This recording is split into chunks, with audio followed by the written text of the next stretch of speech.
fato de chegarmos até a casa do Pai já é motivo de alegria. Amém? Romanos capítulo 3, versículo 23, Romanos 5 e 12, Romanos 6 e 23. Amém? Vou tomar como base esses 3 versículos. Eu sei que é um culto da família, mas eu quero dizer algo para os irmãos. Tive desde o convite aí feito pelo Diácono Antônio, sei que pela supervisão do seu pastor, pastor Mauri, já quero estender meu agradecimento a ele. Deus seja louvado pela sua vida, pela vida da esposa do Senhor, pelo meu tio ali, o Diácono Antônio, que fez a ponte para a gente estar aqui. Amém, irmãos? E eu estive orando a Deus, pedindo a palavra e também tirando algum tempo para consagrar a Deus, né? Porque o pão ele tem que descer quentinho do céu, amém? Amém. Mas antes de eu pregar, eu quero fazer 2 perguntas aos irmãos. Preste atenção, viu, irmão? Eu fiz essa pergunta na outra igreja e é só uma forma de ver se o povo está atento. Quem quer ouvir aquilo que lhe agrada, levante a mão. Agora, quem quer ouvir Deus falar, diga amém. Amém. Amém. Porque às vezes a gente quer ouvir aquilo que agrada a gente, né? Eu fiz essa pergunta só para quebrar o gelo, mas realmente a gente tem que ouvir aquilo que Deus tem. Amém? Todos acharam aí? Amém. Os capítulos é seguido no Romanos 3, 23, 5 e 12, 6 e 23. 3, 23, tudo é conhecido. Quem lê a Bíblia e gosta de ler e reler, conhece esses versículos até decorados, que diz: pois todos pecaram e carecem da glória de Deus. Romanos 5, 12, que diz: portanto, assim como por um só homem entrou o pecado no mundo, e pelo pecado a morte, assim também a morte passou a todos os homens, porque todos pecaram. 6:23, porque o salário do pecado é a morte, mas o dom gratuito de Deus é a vida eterna em Cristo Jesus. Amém? Eu quero vos falar, irmãos, sobre as consequências do pecado. Quero dizer aos irmãos que orei a Deus muito e me consagrei acerca da palavra do Senhor. Hoje na escola dominical a gente estava conversando. Quero ser sincero, se for para mim pregar uma mensagem que vos agrade a vocês, eu pregaria, não me exaltando, mas pelo tempo de ministério, o pastor Mauri também, se ele quiser pregar uma mensagem legal para nos agradar, ele vai ter conteúdo, pelos anos de ministério e conhecimento que ele tem, né? Isso é uma coisa que a gente adquire com o tempo, né? Haja vista que você pode ver, médico, quanto mais velho ele fica, mais experiente, melhor ele fica, né? Experiência, os anos, né? Muita experiência. Embora eu tenha entre 7 a 8 anos de conversão, né? Mas para a honra e glória do Senhor, eu consegui aprender com os mais velhos, né? Às vezes a gente não quer ouvir os mais velhos, mas os mais sábios são sempre os anciões, né? E a gente sempre tem que aprender com eles. Mas dito isso, aqui eu quero vos falar sobre as consequências do pecado. Como eu disse, é um culto da família e às vezes a gente espera ouvir algo agradável, né, aos nossos ouvidos. Mas nem sempre aquilo que queremos ouvir serve para nós. Mas aquilo que Deus tem, irmão, isso eu aprendi com o Espírito. Aquilo que Deus tem é alimento e vida para nós. É verdade? Às vezes a gente ouve aquela palavra, aquele pregador é do cajado. Não existe um pregador do cajado. Existe a mensagem de Deus simples assim e acabou com a mensagem é Deus. E se a gente for olhar, a Bíblia Sagrada está cheia de correção para homens e mulheres que fizeram coisas abomináveis diante dos olhos do Senhor. E Deus, ele não tem, irmãos, não tem compromisso com o meu e o seu pecado. Não tem. Isso, eu quero usar a Bíblia como texto, não vou usar a minha vida, que os que me conhecem sabem como que eu era e o que Deus fez na minha vida. Então, não quero usar a minha vida como base, porque ela não serve. Mas a Bíblia serve. Amém? E dito isto, eu quero começar por Gênesis, pela criação. A Bíblia Bíblia diz no capítulo 1 que Deus criou os céus e a terra e tudo que nós vemos glorioso aqui. No primeiro capítulo e no segundo capítulo, Deus cria todas as coisas e cria o homem também. Só que o primeiro pecado original, ele não foi originado no Éden, ele foi originado no céu. A rebelião que todos conhecem é a rebelião de Lúcifer. E sabe o que eu acho mais interessante nesse pecado de Lúcifer? É porque ele peca uma só vez. E o castigo dele é para toda a eternidade. Irmão, nós somos bem-aventurados, porque nós pecamos. E se arrependemos, Deus é tão misericordioso que Ele nos perdoa. Só que não se engane, que haverá consequências. Haverá consequências. E nós vamos discorrer alguns textos aqui e vamos ver que as consequências são gravíssimas. São gravíssimas. Às vezes, pastor Maria, a gente passa por situações em nossas vidas e a gente olha para Deus e questiona: por que, Senhor, eu estou vivendo? E se a gente recapitulasse a nossa vida? Para olhar o porquê estamos vivendo aquela situação. Porque muitas das vezes a situação que vivemos ela é gerada por algo que nós cometemos em nossas vidas. É difícil admitir isso, é difícil. Só que Jesus no Novo Testamento ele diz: se você tem alguma ofensa com o seu irmão, antes de você ofertar ou fazer algo, primeiro você vai lá e se reconcilia com ele, e depois vem para que eu possa receber a sua oferta. Simples assim. E após Deus ter criado todas as coisas, nós chegamos no capítulo 3 de Gênesis, onde Deus cria todas as coisas, cria o homem, cria um local para que o homem habitasse. E Deus também, da costela do homem, cria a mulher. E no capítulo 3 é a queda do homem. Algumas Bíblias têm um título como a queda do homem no capítulo 3. E a Bíblia diz que por um dado período Eva ela fica sozinha. E a Bíblia diz que Satanás usa a serpente para tentar a mulher e distorce a palavra de Deus. Porque é muito bom muitas das vezes a gente distorce a palavra ao nosso benefício. E é legal, porque nos defende. Mas quando vamos olhar a palavra na sua essência, de verdade, irmãos, nem sempre é aquilo que nós achamos que é. E eu aprendi algo com a palavra de Deus, que no começo da minha convenção eu vi muitos pregadores pregar. E a mensagem, o pastor Maurinho batia, mas doía. Eu saía, minha esposa estava ali, acho que eu já cheguei a comentar algumas vezes com ela. Eu saía frustrado, eu falei assim: pastor está falando, alguém falou da minha vida para ele. Eu saía frustrado com aquilo, mas era Deus me corrigindo. Só que eu era novo convertido, meio turrão ainda, bruto, não queria aceitar. Mas depois eu fui entender que era Deus me corrigindo. Era Deus me corrigindo. E a Bíblia diz que a serpente ela tenta ela. Não é assim que Deus disse, que você poderá comer de todo o fruto. E é verdade, irmão, o texto está lá. Deus disse que eles poderiam comer de todo o fruto, de toda a árvore. Só que Deus impôs um limite: daquela vez você não pegue, porque assim as coisas de Deus. E sabe o que mais nos complica na vida, no cristianismo, hoje, é o que Jesus disse. Antigamente na lei, você só era condenado ao pecado se você fosse pego no ato e tivesse 2 ou 3 testemunhas. Aí você se tornava culpado.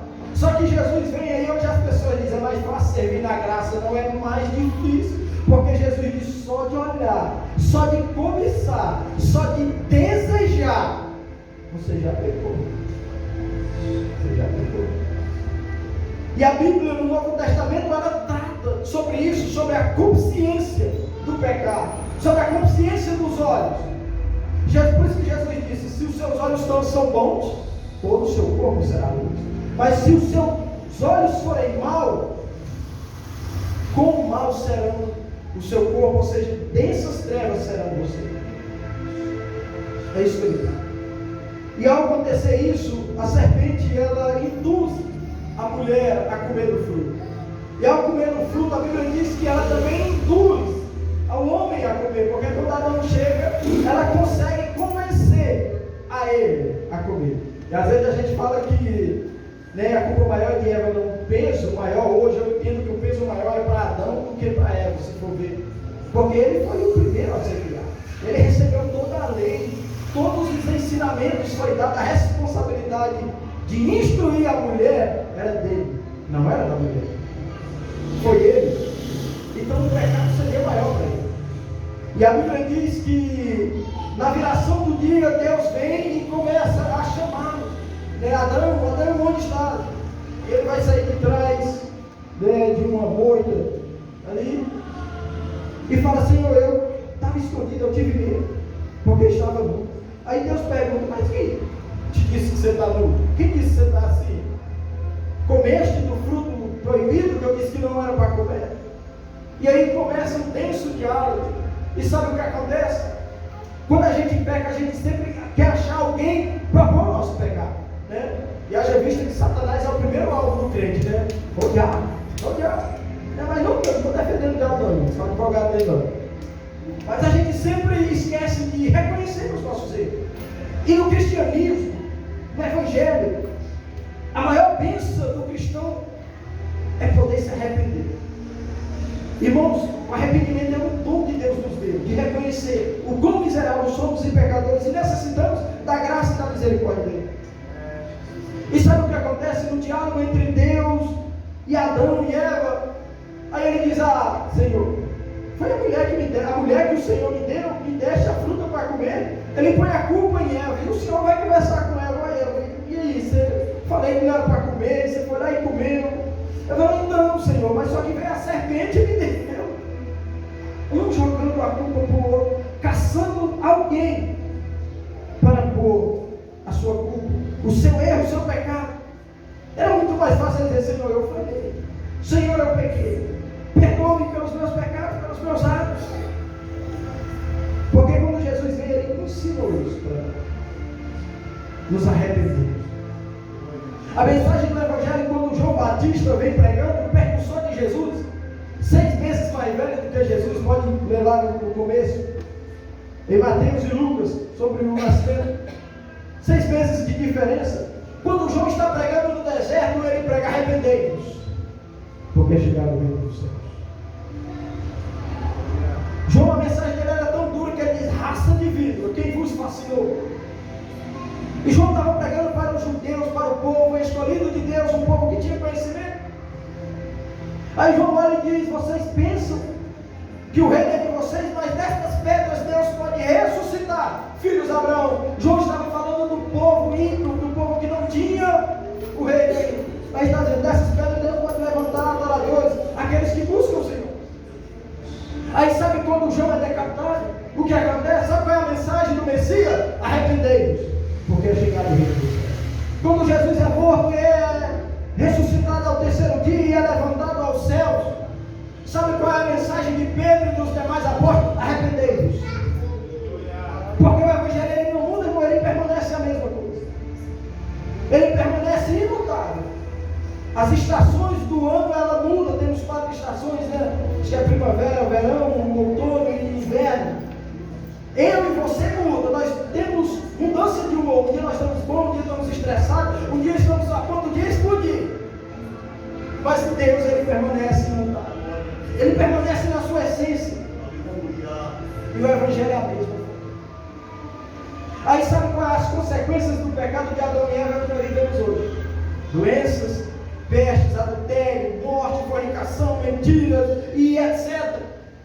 Mas só que Deus castiga eles lá no começo. Para Adão a terra agora ela vai produzir cardos, ela vai produzir espinhos. A terra é maldita por sua causa. E você comerás do seu suor. Ou seja, o homem tinha tudo nas mãos, mas o pecado fez essa divisão. Para a mulher você terá intensas dores, os irmãos leu o texto. E para a serpente tu rastejarás sobre o teu ventre e comerás pó. Consequência do pecado, mas não ficou só naquilo. Nós vivemos ela hoje. É o que lemos em Romanos 3, 23. Porque todos pecaram e carecem da glória de Deus. Não foi só isso que pecaram, nós somos pecadores, nós somos zerados do pecado. E quando andamos um pouquinho para frente em Gênesis capítulo 6, vemos que o pecado está tão terrível na terra, as consequências são tão grandes, que o povo inteiro está afogado no pecado, que eles não buscam mais a Deus, eles não louvam mais a Deus, não querem nem saber de Deus. E o que acontece? Deus diz: eu destruirei a terra, tudo que eu criei, eu desfarei agora. Só que a Bíblia diz que há um homem na terra que acha graça diante de Deus, e esse homem é Noé. E Deus poupa a terra mais uma vez, por causa deste homem, por causa da da sua família. E são salvos 8 almas, irmão. E é por isso que o Evangelho é maravilhoso, porque Jesus, quando ele vem no Novo Testamento, ele diz: é melhor uma alma salva, o pastor Maurinho, no céu, do que o mundo inteiro em perdição. E Deus salvou 8 naquele dia. Tudo bem, Deus fez um conserto. Só que ao passar dos anos do tempo, o povo se esquece de Deus. Novamente. O povo esquece tudo que Deus fez. O povo vive 430 anos no Egito, sofrendo, sendo escravo. É liberto por Deus, vê grandes sinais e maravilhas. Mas não passa pouco tempo, Moisés acho que passa 40 dias no monte orando. E nesses 40 dias o povo se desvia. O povo faz deuses para adorar. Esse Moisés aí, ó, que o Senhor escolheu, que não vem aqui nos falar conosco, não, ó, vamos fazer Deus que vai diante de nós. O povo pede. Sabe o que acontece? Não sabe quais as consequências? Deus quer matar todo o povo por causa disso. E Moisés roga a Deus, e Deus mais uma vez, pela sua misericórdia, poupa uma parcela. Mas sabe quem entra na terra prometida? Aquela geração do Egito não entra. Entre os filhos, os netos, os sobrinhos, esses, a geração mais nova. Aquela geração que era para herdar a terra, eles não entram por causa do pecado, da desobediência, da consciência dos seus olhos. E em Josué, no capítulo 6, vocês lêem no capítulo 7, depois que Moisés morre, Deus levanta Josué como percussor de Moisés. E no capítulo 1, no versículo 5, Deus vai falar com Josué, dizendo: ó, eu serei contigo. No versículo 5, Deus diz: ó, nenhum mal, ninguém se suscitará diante de ti. Assim como eu fui com meu servo Moisés todos os dias da vida dele, eu serei contigo. Até aí tudo bem, maravilhoso, opa, legal. E imagine Deus se levantando e falando conosco: eu serei com você como eu fui com Moisés, serei com você como eu fui com o Paulo. Nossa, a gente vai ficar muito alegre. Bom demais. Só que aí, ao descorrer desse capítulo, Deus começa a dizer: mas peraí, tem algumas ordenanças aqui, tem algumas coisas que eu preciso que você faça. Lembra aquilo que Moisés ensinou? Lembra as leis? Lembra os ensinamentos? Medita nela dia e noite, tudo que você fará prosperará. Só que para Josué ser bem sucedido na sua vida, no seu ministério, ele precisava observar a palavra de Deus. Não é, irmão, esse evangelho que a gente vê pregando por aí: dê 100, dê 200, 300 reais, Deus vai lhe dar em dobro. Não, voto de dobro. Você vai perder o seu dinheiro, sua casa, tudo que você tem, você não vai receber. Porque o milagre ele não é comprado, ele é gerado. A Bíblia diz que o justo viverá de quê? A Bíblia diz, na galeria dos heróis da fé, em Hebreus, o primeiro versículo, ele diz que a fé é o quê? É o firme? Opa! Nós não vemos, mas nós temos fé para receber. Está aí. Não precisamos desse evangelho que Deus precisa receber para lhe dar, né? Você tem que ter fé. Ajudar na obra é uma coisa, fazer loucura é outra. E a Bíblia diz: para que ele fosse bem sucedido, ele precisava seguir. E Josué seguiu aos mandamentos, aos ensinamentos. E a Bíblia diz que Deus engrandece ao ponto deles atravessar o Jordão. E quando eles atravessam o Jordão, Deus começa a engrandecer esse homem muito mais. E Deus usa Josué e os demais hebreus para vencer Jericó. Uma cidade que tinha o título de cidade indestrutível. E eles vencem. Eles vencem Jericó. E a alegria é muito grande. Só que Deus tinha dito para Josué: o que está lá, vocês não trazem nada. Os despojos deixa lá. Não pega nada. Josué passou a mensagem para o povo. Só que não foi da maneira que Josué queria. Eles vencem Jericó. E agora a próxima cidade era Ai. E Josué envia os espias até a cidade de Ai para observar a cidade, o exército, como que é. E os espias voltam muito alegres, chegando em Josué: a cidade de Ai é muito fraca, o exército é pequeno, não precisa mandar todo o povo, manda 3.000 homens e já basta. Já vai dar certo para vencer, porque a cidade é totalmente despreparada. Josué é muito alegre, envia 3.000 homens. Sabe o que acontece? Quando chega em Ai, o povo de Israel é vencido. São mortos 36 homens de Israel, e os demais saem fugindo. E quando vem o exército de Israel, semblante triste, a Bíblia diz que Josué e os anciãos vão rasgar as suas roupas, vão jogar terra sobre a cabeça. em sinal de humilhação e clamar ao Senhor: Senhor, o Senhor nos fez passar o Jordão para nos entregar na mão desse povo? O Senhor nos fez passar o Jordão para nos humilhar aqui? O que o povo vai dizer do Senhor? Sabe qual é a resposta de Deus? Ó Josué, tem anátema no meio do povo, tem pecado no meio desse povo, Josué. Enquanto o pecado não ser retirado, eu não farei nada. Não farei nada. Aí Deus diz: ó Josué, chama o povo, reúne o povo, chama para santificar, e amanhã vocês se apresentam diante de mim, que nós vamos resolver o problema. E Josué ouve a voz de Deus e convoca todo o povo. O povo vem, é convocado, todo mundo está jejuando, buscando a Deus, e no outro dia se apresenta diante de Deus. Sabe o que acontece? A sorte cai sobre a família de Acã, sobre a tribo de Judá. E Josué começa a apertar Acã daqui e dali, e aperta ele até o ponto que ele disse: verdadeiramente eu pequei com você. Quando estávamos lá em Jericó, eu vi uma bela capa babilônica, alguns ciclos de prata, uma barra de ouro, e eu peguei e tomei para mim e escondi na minha tenda. Porque a gente também se acostumou a ouvir de muitos pregadores: ah, Deus não vai te envergonhar não, irmão. Se Deus for preciso salvar você e te envergonhar para te salvar, Ele vai fazer isso. Ele vai fazer isso. Ah, não, Deus não envergonha. Engana você. Engana eu, engana você. Porque se for preciso para Deus nos salvar, nos envergonhar, Deus não vai ter receio. Às vezes nós podemos ficar angustiados com Ele. Qual o problema? É nosso, não é dele. E a Bíblia diz que a família de Acã foi apontada como culpada. Sabe qual foi a sentença para a família de Acã?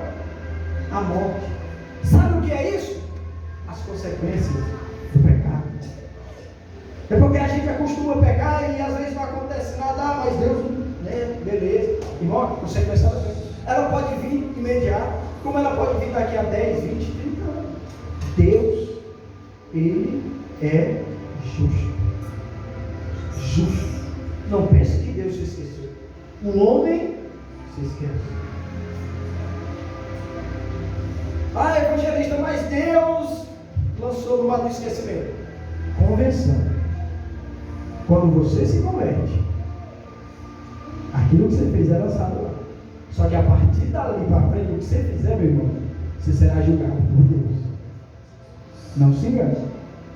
Ah, eu vou fazer e Deus vai dar. Isso era quando eu era uma velha criatura. É lançado lá. A partir do momento aqui, tudo que eu e você fizer terá consequências. Seja hoje, seja amanhã, seja o ano que vem, seja daqui a 10, 20, 30 anos. Chegará um dia que a conta vai chegar.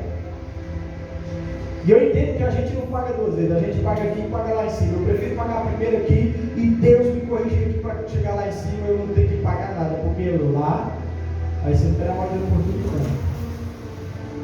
E a Bíblia diz que a sentença foi dada, apedrejamento.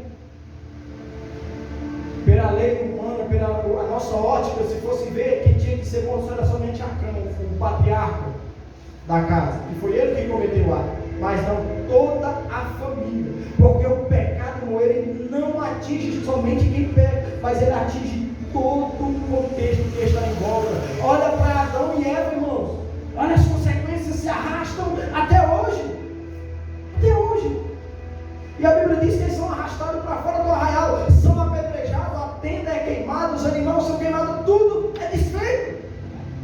É desfeito. Chegamos no livro de Juízes. A Bíblia diz que o povo de Deus novamente está sendo escravizado. Deus entrega ele na mão dos filisteus do povo por 40 anos. Aí Deus, na sua infinita misericórdia, prepara alguém para ser juiz, para julgar o povo, para libertar o povo, para fazer a obra na vida do povo. Deus escolhe uma mulher estéril, que não poderia ter filho, e Deus abre a madre dela. O anjo do Senhor, o próprio Deus, numa forma epifânia, aparece para essa mulher e diz: ó, você é estéril, mas você dará a luz ao filho. Você vai pôr o nome dele de Sansão, e ele julgará o povo. E a Bíblia diz que Deus propõe algumas coisas: ó, não beba bebida forte a partir de agora. E ele será um nazireu de Deus. Não poderá tocar em morto, não poderá comer coisa morta, não poderá cortar enquanto Sansão era criança, adolescente, eu acredito que os pais contêm Sansão, mas quando ele vira adulto, que tem as suas próprias escolhas, já não cabe mais aos pais. E Sansão faz algumas escolhas que lá na frente, irmão, ele vai ter que arcar com as suas escolhas, com o seu pecado. Ele vai ter que arcar. E é interessante que o texto narra a história de Sansão, que quando o Espírito se apoderava de Sansão, ninguém subsistia diante daquele homem. O povo temia, os filisteus temiam, o povo temia Sansão.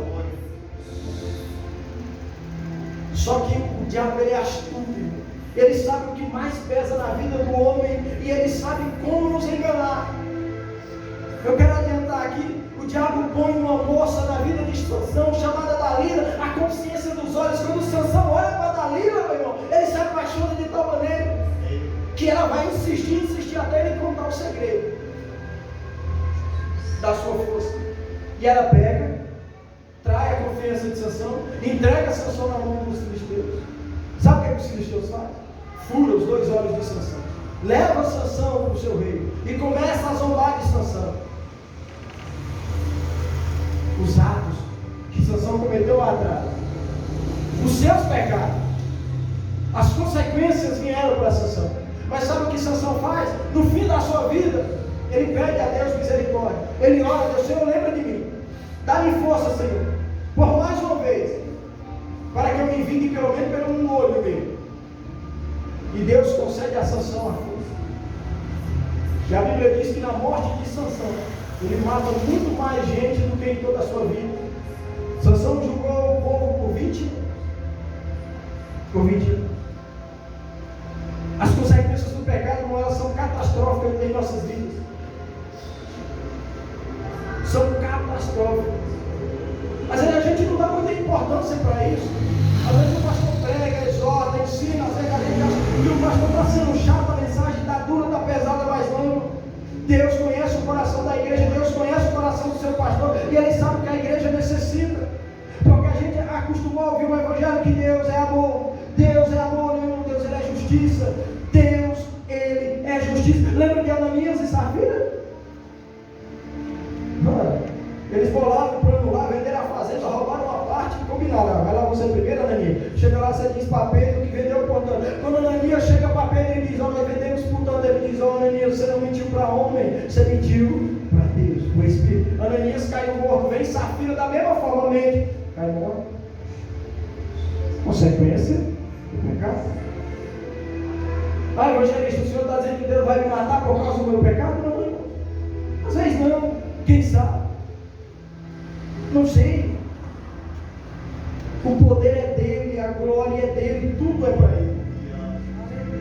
Chegamos no livro de Josué, de Samuel, perdão. Segundo livro do profeta Samuel. Todos conhecem a história de Davi. Voltando para o primeiro livro, sabe o que acontece com Saul? Saul é destituído do trono. Por quê? Porque pecou. Deus fala a Samuel e manda Samuel ir a Saul, dá a ordem a Saul, vai à cidade e tal, e extermina todo mundo: gato, criança, cachorro, ovelha, não traz nada. Aí Saul vai, chega lá, o povo convence a Saul a poupar as ovelhas, o gado mais cevado e trazer para oferecer ao Senhor. Desculpa, não, porque eles queriam ficar com esse esporte. E a Bíblia lá, em 1 Samuel 15, trata o pecado de desobediência como o pecado de feitiçaria. Pode abrir sua Bíblia e ler lá. 1 Samuel 15, pode ler. É como o pecado, a desobediência é como o pecado de feitiçaria.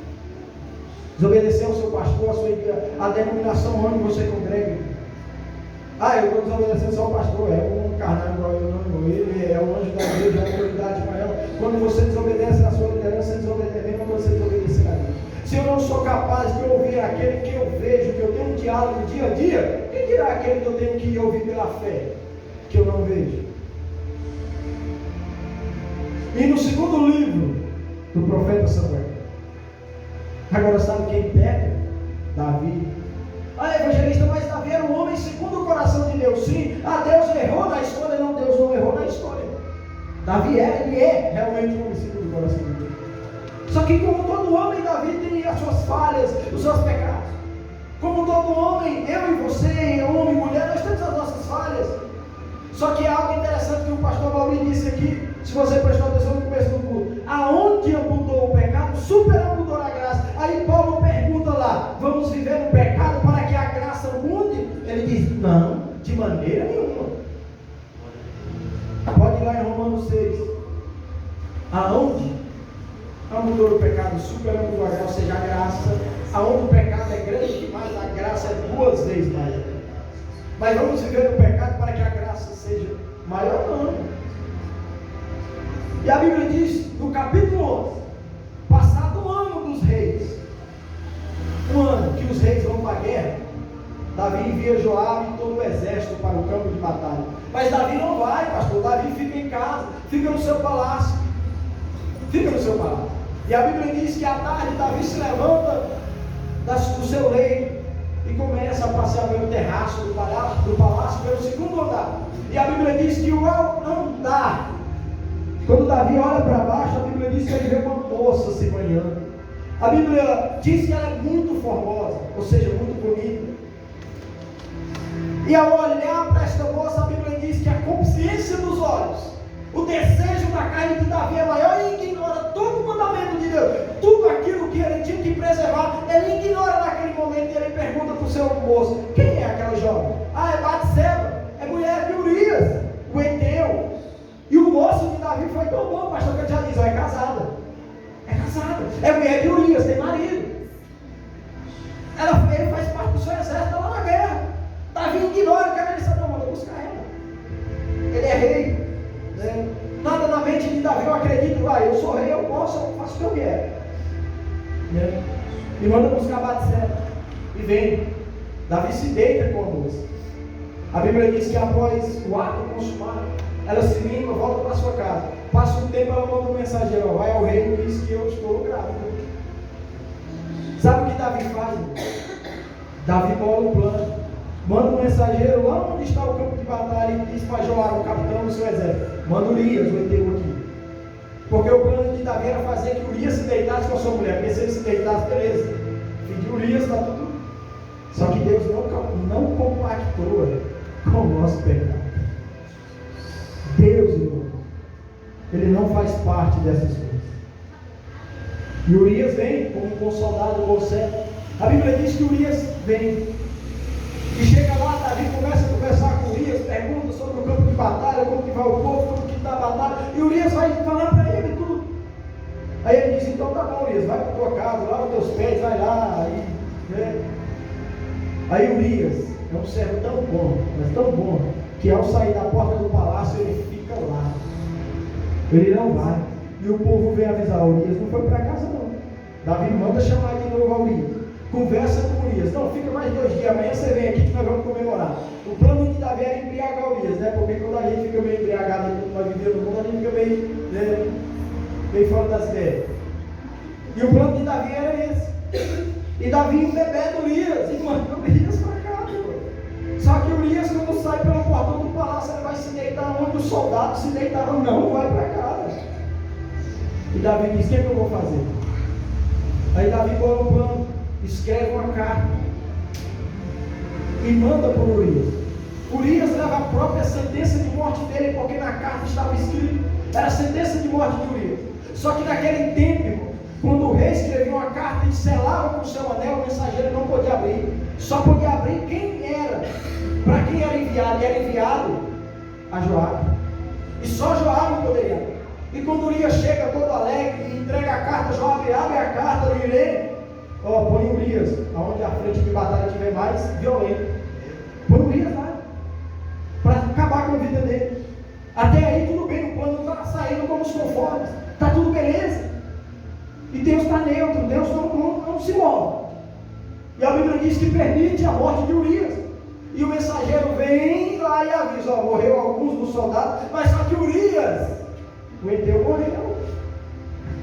Aí Davi, volta lá Joabe e fala para ele intensificar a batalha, e fala para ele que a espada consome a um a outro, e fala para ele não interpretar errado, porque é assim mesmo, a guerra, a gente tem algumas perdas. Tudo bem, vai lá, avisa, intensifica, toma a cidade. Aí vem a notícia para Batseba: seu marido morreu. Ela vai plantear o seu marido alguns dias de luto, e após isso Davi toma Batseba como esposa. Beleza, o plano funcionou, está tudo nos conforme. Aparecer grávida é normal, mulher do rei, né? Jovem, bonita. Aí. Só que, como eu disse, irmão, Deus não faz parte do nosso pecado. A mão de Deus pesa sobre qualquer um. Seja você um super crente, seja você um nada. A expressão da palavra é forte, peço perdão, mas é um exemplo. Eu não estou dizendo que vocês não são, tá? É a expressão da palavra. Então, o que acontece? Está tudo bem, tudo legal. Só que no capítulo 12, Deus levanta o profeta Natan e envia a casa de Davi. E a única parábola do Antigo Testamento é essa parábola contada pelo profeta Natan. Quem já leu o capítulo 12 de 2 Samuel? O profeta Natan chega e conta uma parábola para Davi. Conta uma parábola para Davi. Ele chega para Davi e fala: ó rei, havia numa cidade 2 homens, um rico e um pobre. O rico tinha muito boi, muita ovelha. O pobre tinha só uma cordeirinha que ele comprou com muito sacrifício. E ele cuidava dela como uma filha, ela dormia nos seus braços. Só que aconteceu um dia, veio um viajante na casa do homem rico, e ele, sabe o que ele fez? Ele vai lá, em vez de pegar das muitas juntas de boi ou de ovelha que ele tinha, não, ele vai lá e pega a única cordeirinha daquele pobre e mata e serve para o viajante. A Bíblia diz que a fúria de Davi, pastor, ela se acende de tal maneira que ele diz: um homem desse é digno de morte, e ele tem que restituir 4 vezes mais pelo seu pecado. Aí sabe que o profeta Natan olha para ele e aponta o dedo e diz: esse homem, Davi, é você. Porque a gente vive hoje no mundinho cristão, que você não pode pregar isso, você não pode falar isso para o camarada. Natan chegou no rei mais importante de Israel e disse: você é uma adulta, você é um homicida. Porque Deus mandou, irmão. Quando a mensagem é de Deus, você não precisa temer, não. Se foi Deus que te chamou, Deus se garante. Deus se garante. Ah, mas eu vou pregar algo que a igreja aplauda, sorria. Ei, meu irmão, você vai prestar conta. Pregue a mensagem a Deus. Lembra que Paulo disse para Timóteo: pregue a palavra em tempo e fora de tempo. Pregue a palavra. Paulo só disse: pregue a palavra. Paulo disse: não inventa nada não. Pregue a palavra. Pregue a palavra. Glória a Deus, aleluia. Aí a ficha de Davi cai. Verdadeiramente eu pequei contra o Senhor. Só que aí o profeta Natan olha para Davi e diz: Davi, mas o Senhor te perdoou, Davi. O Senhor te perdoou. Porque Deus via o coração de Davi. Deus sabia que ele tinha falado, mas Deus conhecia o íntimo de Davi. E é o que eu falo: isso é dom de Deus, irmãos, arrependimento. Não é aquele arrependimento superficial da boca para eu me arrependo, não. Arrependimento que vem de dentro mesmo. Você se arrepende, se humilha diante de Deus, porque você se arrepender e pedir perdão a alguém, não é que você está sendo menor do que ela, mas você está mostrando o caráter de Deus em sua vida, a capacidade de perdoar, de se arrepender. Sabe o que acontece? Mas não para por aí. Deus não para por aí.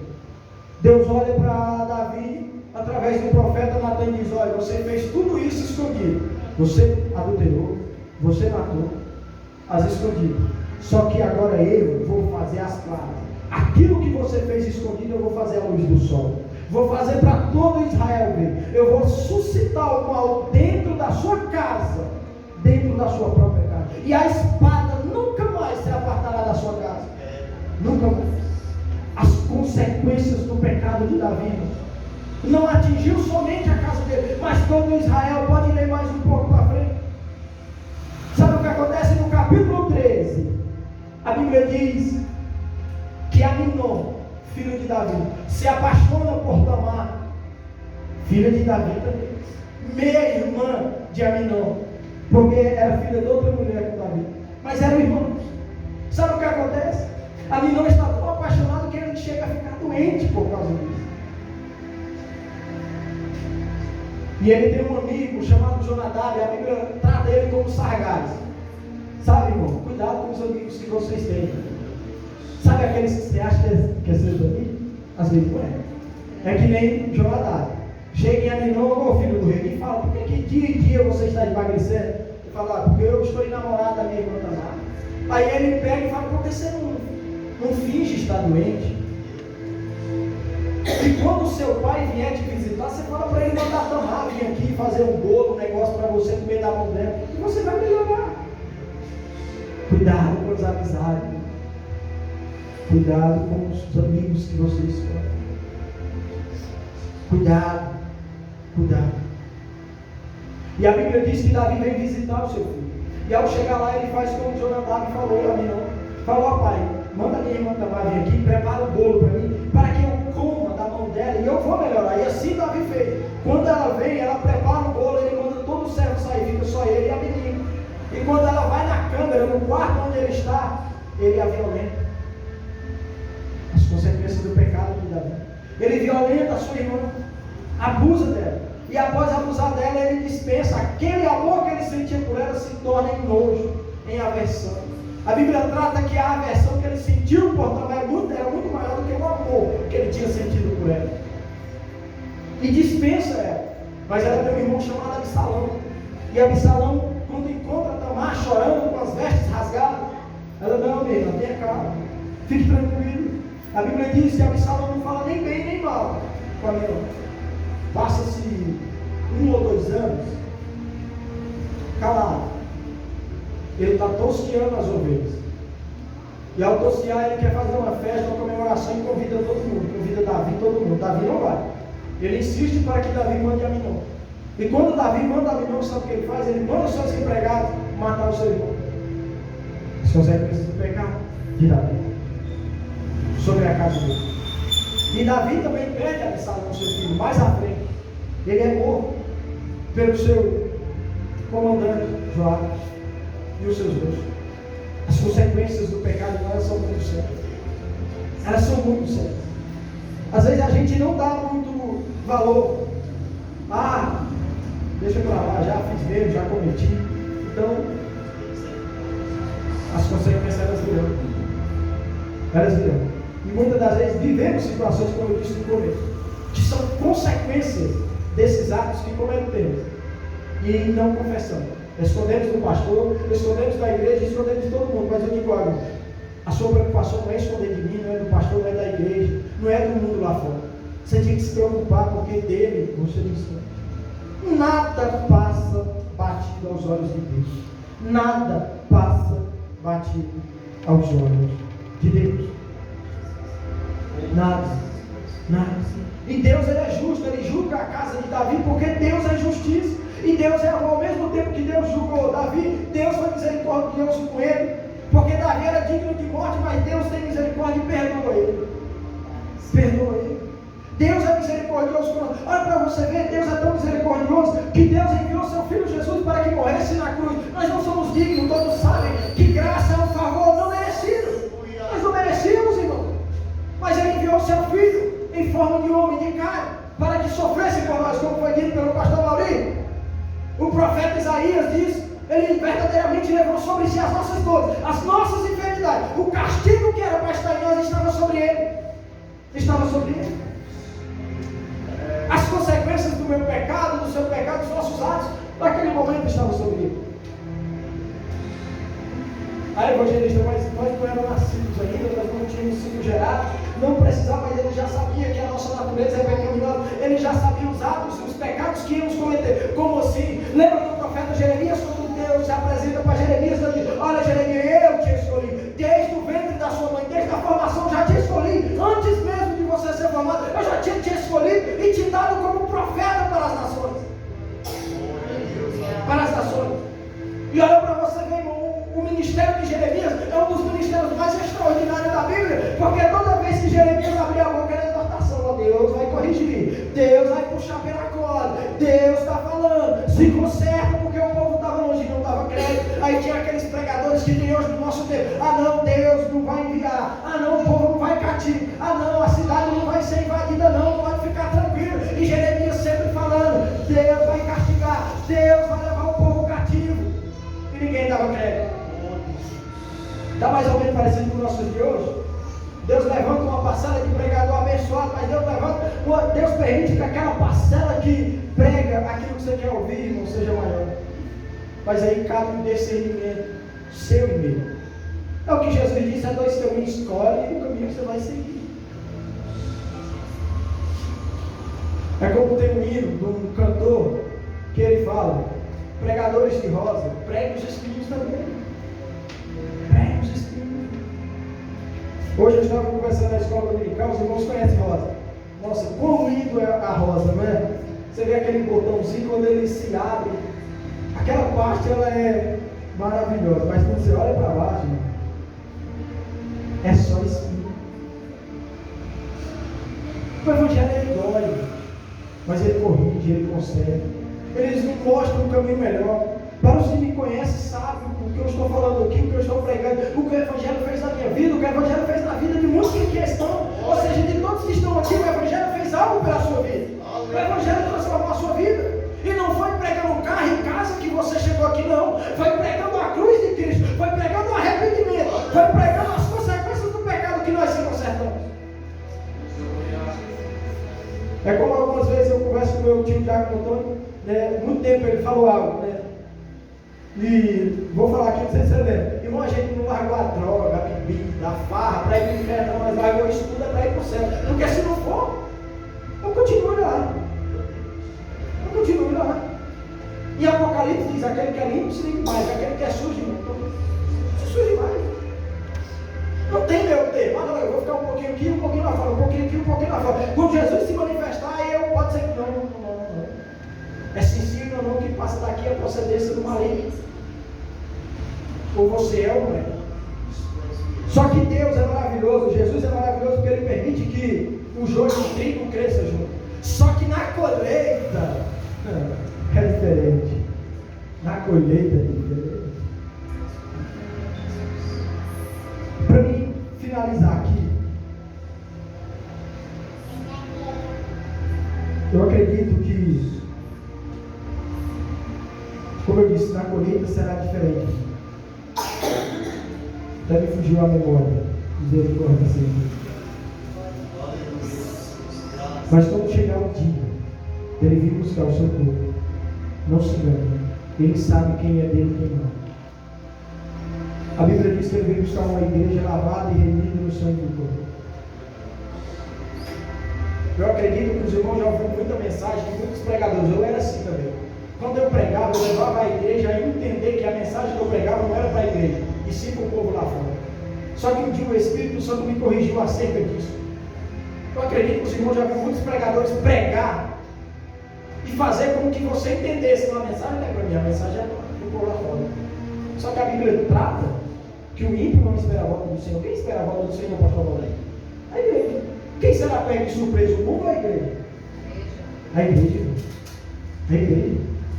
Muitos pregam: quando Jesus vier ao mundo. Eles não esperam, meu irmão. Quem ficará surpreendido é o crente que vai estar do seu lado, que se ele não tiver certo diante de Deus, você tiver certo, você vai, ele vai ficar. Aí ele vai ser surpreendido. Nossa, o irmão vai. Aí ele sabe, vai arrebatar. Não é o mundo não espera a vinda de Jesus. É nós que esperamos, é nós que aguardamos. É por isso que quando ele fala em Mateus 24, se não me falha a memória, quando ele vai terminar ali aquele discurso maravilhoso, aquele sermão, ele diz: bom e fiel é o servo, que quando o filho vier, achar vigiando. Aí eu te respondo a pergunta da necessidade da igreja na terra. A necessidade de uma reunião como esta aqui, de você vir aqui, você está vigiando, você está buscando para quando o seu Senhor se manifestar, você não ser pego de surpresa. Irmão, a história está aí para nos mostrar. Eu quero citar aqui e vou passar para o pastor Maurício. Judas, as consequências do pecado de Judas foi o quê? A morte. A morte. Judas entregou Jesus por 30 moedas de prata. E é o que foi louvado aqui, irmãos. O arrependimento não deve ser somente facial, mas daqui. Porque Judas, ele se arrependeu da boca para fora. Ao ponto que as consequências foram tão grandes que ele se matou e tirou a própria vida. Porque se Judas tivesse se arrependido, mesmo ele tendo entregado,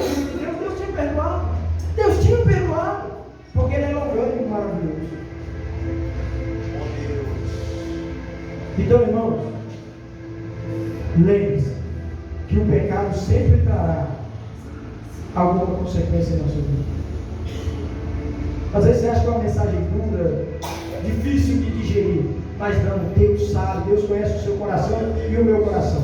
Haja visto que eu falei com o pastor, eu falei, pastor, eu louvo a Deus que quando eu me converti, eu não me converti com um evangelho secular que prega hoje, porque se fosse eu não estaria aqui. Mas eu me converti com um pregador batendo, igual eu falei no começo aqui. Eu saía da igreja revoltado mesmo. Ah, poxa vida, alguém falou para esse pregador da minha vida. E por Deus que está no céu, se eu tiver mentindo, Deus pode ser para a minha vida agora. Eu falava, não tem cabimento. E Deus me consertou, irmão. E ainda está me consertando, viu? Me consertando, porque a Bíblia diz que aquele que diz que não tem pecado é mentiroso. Então eu sou pecador, amém? Agradeço a oportunidade em nome de Jesus. Perdão por isso que eu não sei. Glória a Deus.